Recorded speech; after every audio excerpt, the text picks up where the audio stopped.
تم نے کبھی پڑھا ہی نہیں، کبھی حضرت عمر فاروق رضی اللہ عنہ کو پڑھ کر تو دیکھو۔ حضرت عمر فاروق رضی اللہ عنہ کی 7 پشتوں میں کوئی بادشاہ نہیں گزرا تھا۔ خود بھیڑ بکریاں اور اونٹ چراتے چراتے بڑے ہوئے، اور آپ نے تلوار بازی اور تیر اندازی بھی کسی اکیڈمی سے نہیں سیکھی تھی۔ اس کے برعکس سکندر اعظم نے آرگنائزڈ آرمی کے ساتھ 10 برسوں میں 17 لاکھ مربع میل کا علاقہ فتح کیا تھا، جبکہ حضرت عمر فاروق رضی اللہ عنہ نے 10 برسوں میں آرگنائزڈ آرمی کے بغیر 22 لاکھ مربع میل کا علاقہ فتح کیا تھا۔ اس میں روم اور ایران کی 2 سپر پاورز بھی شامل تھی۔ ناظرین کرام، آج کے سیٹلائٹ، میزائل اور آبدوزوں کے دور میں بھی دنیا کے کسی حکمران کے پاس اتنی بڑی سلطنت نہیں جو حضرت عمر فاروق رضی اللہ عنہ نے نہ صرف گھوڑوں کی پیٹھ پر فتح کرائی تھی بلکہ اس کا انتظام بھی چلایا تھا۔ سکندر اعظم نے فتوحات کے دوران اپنے بے شمار جرنیل قتل کرائے، بے شمار جرنیلوں اور جوانوں نے اس کا ساتھ چھوڑا، اس کے خلاف بغاوتیں بھی ہوئی اور ہندوستان میں اس کی فوج نے آگے بڑھنے سے انکار بھی کر دیا۔ لیکن حضرت عمر فاروق رضی اللہ عنہ کے کسی ساتھی کو ان کے حکم سے سرتابی کی جرأت نہ ہوئی۔ وہ ایسے کمانڈر تھے کہ آپ نے عین میدان جنگ میں عالم اسلام کے سب سے بڑے سپہ سالار حضرت خالد بن ولید رضی اللہ عنہ کو معزول کر دیا اور کسی کو یہ حکم ٹالنے کی جرأت تک نہ ہوئی۔ آپ نے حضرت سعد بن ابی وقاص رضی اللہ عنہ کو کوفے کی گورنری سے ہٹا دیا۔ آپ رضی اللہ عنہ نے حضرت حارث بن کعب رضی اللہ عنہ سے گورنری واپس لے لی۔ آپ نے حضرت عمرو بن عاص رضی اللہ عنہ کا مال ضبط کر لیا اور آپ نے حمص کے گورنر کو واپس بلا کر اونٹ چرانے پر لگا دیا، لیکن کسی کو حکم عدولی کی جرأت تک نہ ہوئی۔ الیگزینڈر مطلب سکندر اعظم نے 17 لاکھ مربع میل کا علاقہ فتح کیا، لیکن دنیا کو کوئی نظام، کوئی سسٹم نہ دے سکا، جبکہ حضرت عمر فاروق رضی اللہ عنہ نے دنیا کو ایسے سسٹم دیے جو آج تک پوری دنیا میں رائج ہے۔ سب سے پہلے سن ہجری کا اجرا کیا۔ نمبر 2، جیل کا تصور دیا، مؤذنوں کی تنخواہیں مقرر کی، مسجدوں میں روشنی کا بندوبست کرایا، پولیس کا محکمہ بنایا، ایک مکمل عدالتی نظام کی بنیاد رکھی، آبپاشی کا نظام قائم کرایا، فوجی چھاونیاں بنائی اور فوج کو باقاعدہ محکمہ قائم قرار دیا۔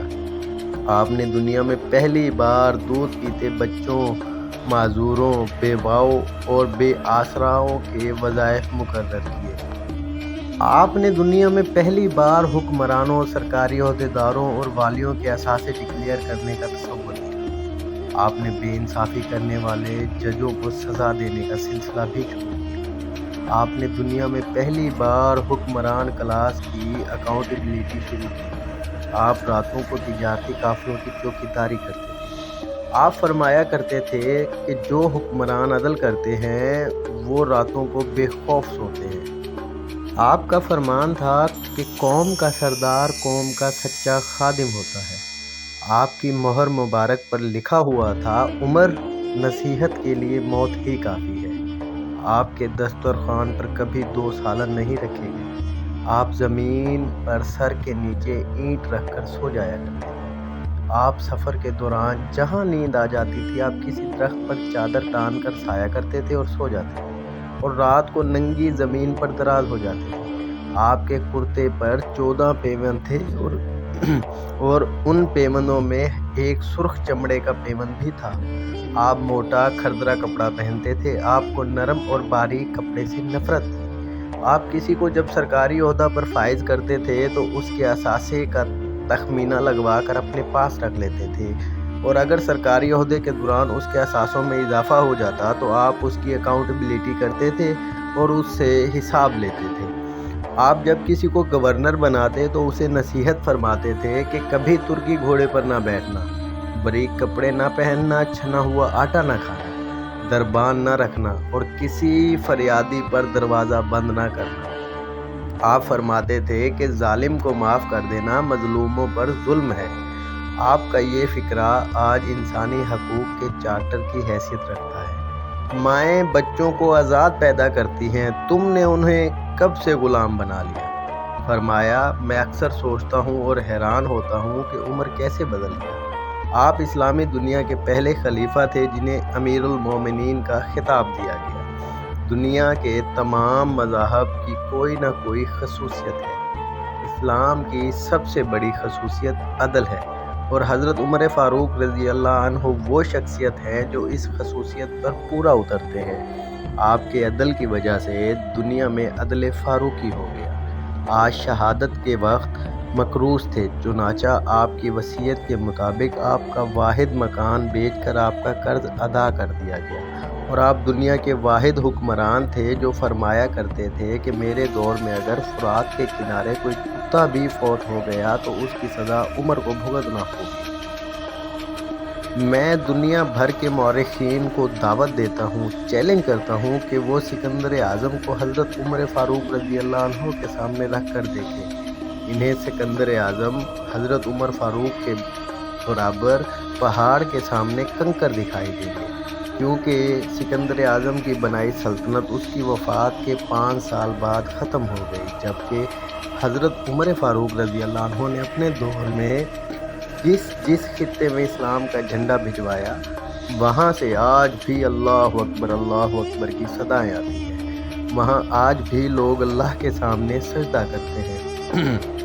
دنیا میں الیگزینڈر کا نام صرف کتابوں میں سمٹ کر رہ گیا ہے، جبکہ حضرت عمر فاروق رضی اللہ عنہ کے بنائے نظام دنیا کے 256 ممالک میں کسی نہ کسی صورت موجود ہے۔ آج بھی جب کسی ڈاک خانے سے کوئی خط نکلتا ہے، جب پولیس کا کوئی سپاہی وردی پہنتا ہے، یا کوئی فوجی جوان 6 ماہ بعد چھٹی پر جاتا ہے، یا پھر حکومت کسی بچے، معذور، بیوہ یا بے آسرا شخص کو وظیفہ دیتی ہے، تو وہ معاشرہ، وہ سوسائٹی بے اختیار حضرت عمر فاروق رضی اللہ عنہ کو عظیم تسلیم کر لیتی ہے، ماں سوائے ان مسلمانوں کے جو آج احساس کمتری کے شدید احساس میں کلمہ تک پڑھنے سے پہلے دائیں بائیں دیکھتے ہیں۔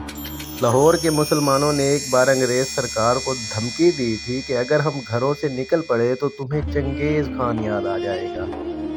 اس پر جواہر لال نہرو نے مسکرا کر طنزیہ کہا تھا، افسوس آج چنگیز خان کی دھمکی دینے والے مسلمان یہ بھول گئے کہ ان کی تاریخ میں ایک حضرت عمر فاروق رضی اللہ عنہ بھی تھا، جن کے بارے میں منافقین اعتراف کرتے ہیں کہ اسلام میں اگر ایک عمر اور ہوتا تو آج دنیا میں صرف اسلام ہی دین ہوتا۔